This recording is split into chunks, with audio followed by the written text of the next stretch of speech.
Welcome to Career Tools. This is Sarah. And I'm Mark. Today's podcast, The Delta File, Part 1 of 1. As always, our content has been crafted by humans and is now certified by Proudly Human. The questions this cast answers are, what is a Delta file? What kind of things should I record in a Delta file? And where do I keep my Delta file? That's an important one, folks. If you want answers to these questions and more, keep listening. Some of the most valuable professional relationships you'll ever build happen over a meal, not in a meeting room. The M Conference includes a welcome reception, hosted meals, and multiple structured networking events because real executive development isn't just what you learn. It's who you're in the room with and what you build together. 2 days, high caliber peers, annual event you don't want to miss. Learn more at manager-tools.com/mconference. Today we're talking about the Delta File. This is one of those, I'm going to call it classic podcasts from early on in our Career Tools journey. And interestingly enough, a podcast that in my tour around the website, discovering content that I wanted to bring to light, was not in the Hall of Fame to begin with. So I'm going to remedy that with this podcast. Me. I know, me too. Everybody's got to have one. Exactly. Folks, one of the things that we've noticed over the years is how differently individuals see themselves depending on the role they're in. It's really quite amazing, honestly, the significance we all give to context. That is, what seems completely normal to one person in one role looks, frankly, crazy to somebody else in a different role. I would agree.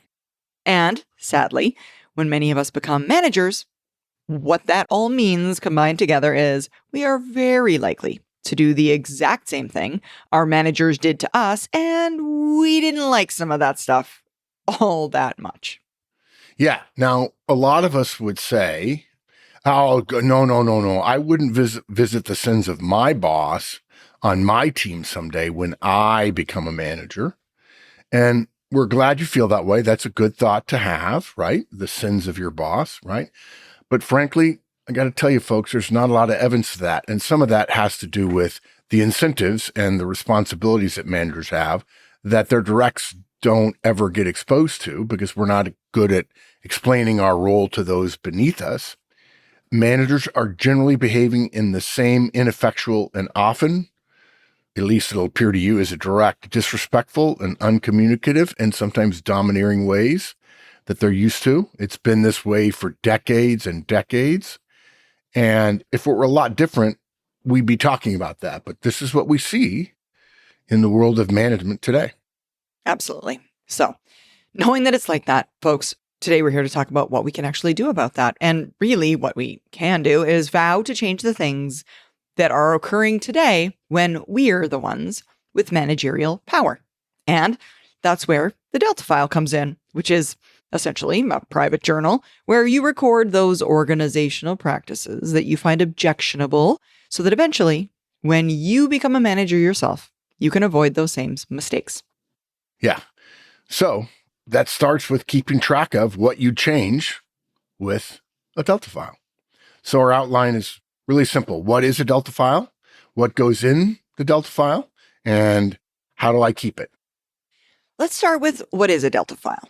And folks, the Delta File is a private record of managerial, organizational, and personal practices even that we intend to change immediately or at some time in the future when our role or influence changes. We've all seen things we find objectionable. Usually it's our boss. Sometimes it's our peers. Sometimes it's even our directs if we're a manager. And the way it usually plays out for us, honestly, is someone does something and we think, that makes no sense. Or we think, what can they possibly be thinking that would make them do it that way? Exactly. And again, you don't understand your boss's role. It probably makes complete sense to him or her. It absolutely does. People don't walk around doing nonsensical things. They don't. They really don't. In fact, I say all the time, if you don't understand why someone else is doing something, it's your fault because it makes sense to them. People are not intentionally destructive. So whatever they were thinking It wasn't how to mess things up. What we've learned after years of watching managers, nobody intends to mess things up. Sure, things go wrong. They do. But nobody ever causes things to go wrong on purpose. What that means is that when things do go wrong, when things aren't the way you expect them to be, the perpetrator intended to do the right thing, whoever the perpetrator is, or at least as they saw it. So when we find it unacceptable, it's wrong for us to assume negative intent. And in fact, that's why one of our Hall of Fame podcasts is Assume Positive Intent. In fact, I think at our first all hands meeting of manager tools like 5 years ago, we asked everybody to write up on the windows there in the beach house here in Pebble Beach, where we hosted it. What is your favorite podcast? And Assume Positive Intent was 2 or 3 people. It's definitely mine. Comments. Yeah. So folks, to Mark's point, it's wrong for us to assume negative intent, but when we think about it, when we're out there, when we're enacting in the world, we forget that these other, let's just say it clearly, folks, ethical, reasonable people, what these ethical, reasonable people are doing is completely logical, completely rational, and they're actually, those people, a lot more like us than we realize. So it's really a bit like us making that mistake. The mistake being interpreting it the wrong way. Yes, exactly. Yeah. And if people like us would do it, then what must cause them to do it and believe that what they're doing is reasonable? Yeah. And that's the reason for a Delta file. In other words, when we get to their level or in their role or their position or their responsibility or authority, we're probably going to have a similar set of incentives to them. We're going to have similar pressures to them. And we are quite likely to naturally, with having forgotten what it was like to receive that, we're going to make the same mistakes. It comes across to a direct, perhaps, as a mistake that they did. We're going to need something to remind us of how our actions might be perceived by others. Mm-hmm. And folks, one of the things that I'm not even sure that a Delta file is really for, but it is an important aspect of the Delta file beyond just capturing these difficult moments and learning from a different perspective later, is that we can see this as kind of talking to, if you will, the Delta file, rather than talking to somebody else about the things that bother us, particularly Whining. Yeah, whining, exactly. Whining, complaining, griping, gossiping, if you will. Yeah, gossip. Yeah, good one. Exactly. Particularly since many of the incidents or items in the Delta file are about our boss specifically, we ought not be talking about those items with other people, with our colleagues, with our coworkers. So what that means then is the Delta file can be a positive outlet, if you will, for those frustrations. It puts them somewhere and gets them out of your head. And now that they're on paper, yeah, you've said your piece and don't need to say it to your friends. Yeah. So a Delta file is where you keep track of those things that happen to you that you say, I want to change, and change. The symbol Delta is for change, right? Yeah. So the Delta file is stuff I'm going to change when I'm in that role. And the most likely source of those is your boss. Okay. Nothing against bosses. We also do manager tools here. So there's that, right? It could be anybody. Yeah. So now, what goes into a Delta file? We keep anything on our Delta file that we might want to change, either now or in the future. But here's what's perhaps most helpful about what we put in it. We capture events or behaviors of others from our perspective. So we've got a list here of some examples, folks. Mark and I are going to take turns reading some examples of something we might capture in our Delta file. So the first one, you know your boss is in a meeting about Project X, which will require a lot of work from your team. He's out by noon, but says nothing to anybody until 6 p.m., and then calls a short notice meeting, and that's something you vow never to do. Yeah, I remember my brother Walt one time sent me a note and said, these are examples of things managers do, and one of them was wait until the last minute to give a bunch of deliverables to your team. So in that case, what you would do is write that down. And hopefully you then remember when you come out of a meeting at noon, don't wait until 6:00, right? Give somebody a warning order saying, hey, we had a meeting about X. I've got some deliverables coming out. It'll take me a little while to put them together, but be warned, we've got some new stuff we've got to do, right? Something like that.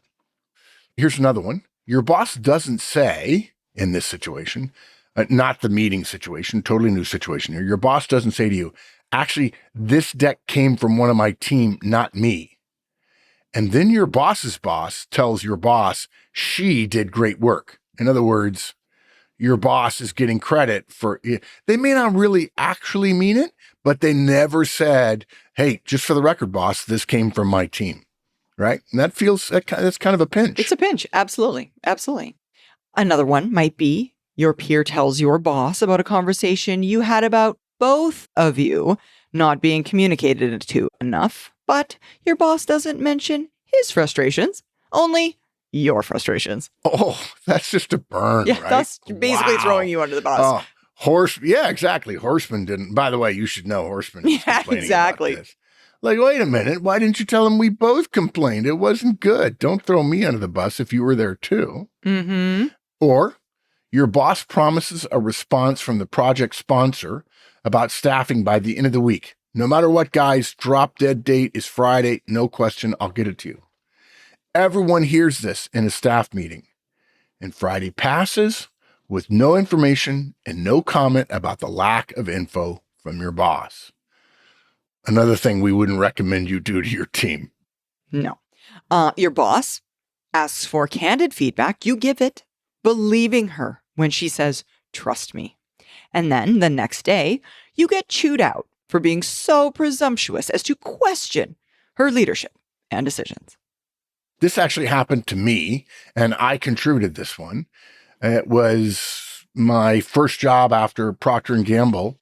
My boss says, hey, you've got a lot of experience, so why don't you give us some sense of what you were doing? Now, I knew what you think about how we're leading this organization, and I reported directly to the owner, general manager, managing partner, CEO, whatever you want to call him or her. So I said, okay. So I mentioned a lot of things that were good that I thought were helpful. And then no, we really want to hear negatives.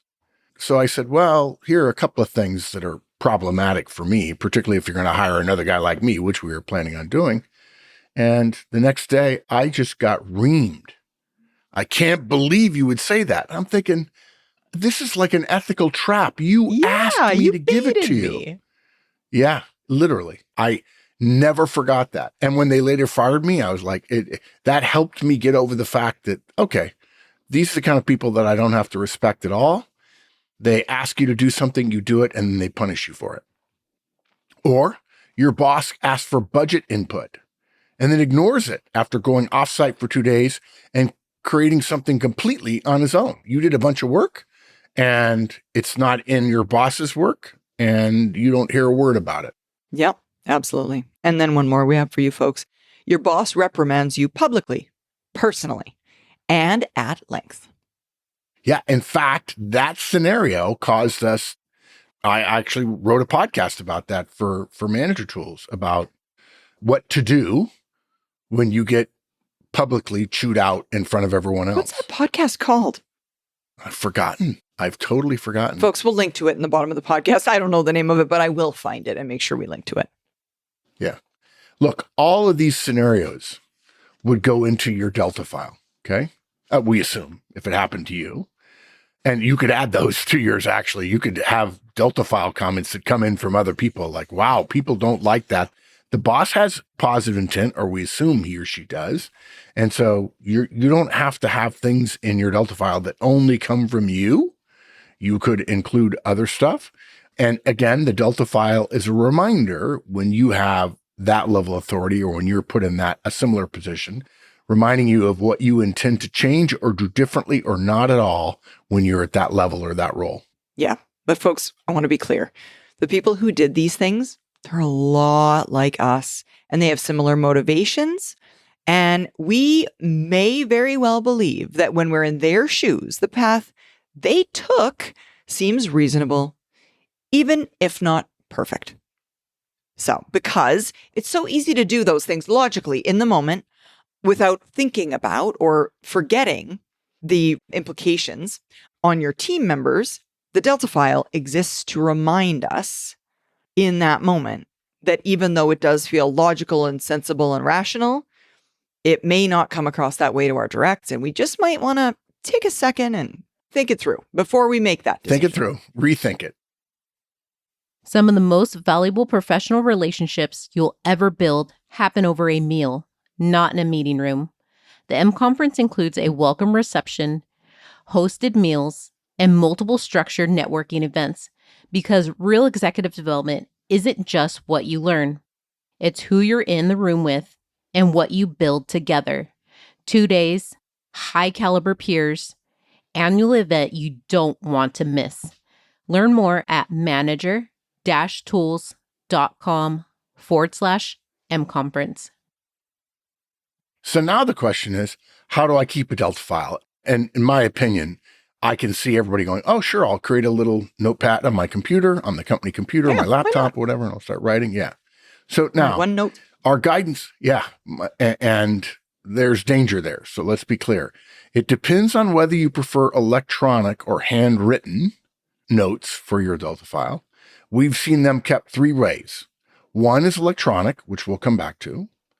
Then there are 2 forms of handwritten, one of which is easier and the other of which is better. The easier is to simply keep track of incidents as they happen with a simple delta or triangle near the notation, right? It's easier because we can do it anywhere in the notebook that's right in front of us at that moment, but it's less effective because it's unorganized and we're likely to lose some or many of those moments. We'll have to go back through and they're all scattered throughout our notebook. The harder, and it's only slightly harder, so we still recommend it, and better way is to keep all of our notes in one place. Perhaps the back of our regular notebook, one that we can take with us if we leave the company. Perhaps in a file folder where we tear out notes and drop them into it. The key is they're all in one place. And either works, but we do recommend having them in one place. And because they're handwritten, they're portable. And if you get fired or laid off, you don't lose track of them. You don't lose access to them, frankly. Yeah, exactly. And folks, Mark mentioned we get back to the electronic version. If you want to keep them electronically, that's absolutely fine. But there are 2 key caveats. Is that how we say it in this country? That's correct. There are 2 key caveats. One is to password protect it. I mean, I would say please do so, but you got to do so. The other is to recognize that it's likely that your electronic life will be taken from you if you get laid off or fired. And if you want to keep your Delta file beyond just the current organization in which you work, you'll want to have a record of it elsewhere. So a couple things to keep in mind. The password protecting one, I think, is the more important one, honestly, but both very important, valid. And you could have a note on your calendar that just says Delta, and once every 2 weeks, you email it to your personal email account, and it's updated. Yeah. Look, folks, this is not the only thing you need to do to keep growing your skills and learning about what happens to you within the context of your organization. Maybe, in fact, it's a relatively small thing, but I do think it's a learning thing. And as Satya Nadella, the CEO of Microsoft, said maybe 10 years ago, the learn it all always beats the know it all. And the Delta file is one of those career tools that once we start it and we see it work, we never go back to an empty toolbox. We have some lessons we learned so that when we get to the next level, we don't repeat the same mistakes, right? He who doesn't understand history is doomed to repeat it. Well, he who doesn't keep track of the things that bother you are doomed to repeat it when you're in their role and it made sense to them and they had positive intent, but you're going to say, no, there's got to be a better way. Yeah. And it might not even be, in my mind, a behavioral change. You might still choose to do that thing, but having that note, having that reminder might change the way you couch it with your team or you talk about it, or it might just change your timing around it. It's a small adaptation. It's a consideration. This makes me think of the middleman test a little bit, another podcast that I'll link to on this one. That middleman test, you are much more similar in your thinking to your directs than you are to your boss. Kind of the same idea, right? They have a really good reason for it. I mean, this is going to sound probably bad. All of those examples that we read out loud, I'm like, yeah, I can see how that's logical. And I get that they don't sound nice at all, but I can also, having been in those shoes, see how that decision was made and that person thought it was the right way to go. It's normal, it's logical, it's rational. But again, you want to just make sure you're aware of it for the future. Because folks, most of us don't intend to cause problems. We're acting reasonably, given our position, our incentives, and our pressures, which means when you eventually reach that level, you're likely to face the same pressures and make the exact same mistakes. That is, unless you have something to remind you how those decisions looked from the outside. Yeah. So continuing the summary that Sarah just started, we recommend that you record your own list of managerial and organizational practices that frustrate or concern you. Things your boss, your peers, or your directs do that seem wrong or counterproductive. We're not judging other people. We're just keeping track of it. Maybe we'll learn at the next level that some of those made sense strongly enough that we can continue them, but we might want to communicate around them and explain to people, I know this is hard, but here's why I'm doing it, right? Beyond being a learning tool, the Delta file can serve you as a healthy private outlet for frustrations, keeping you from venting about your boss or colleagues to the wrong people who may make you pay for it. Write it down, learn from it, reflect on it later, and perhaps consider alternate ways of doing it, and let it make you a better leader when your time comes. Exactly. Thank you so much for joining me today, Mark. That was a good one. Yeah, it was a good one. Short and sweet, but powerful. Exactly. And thank you, folks. We hope this one helped you. Now help us, help others, and tell your friends. And of course, follow, rate, and review our podcast. And remember, 5 stars only, please. 5 stars only, please.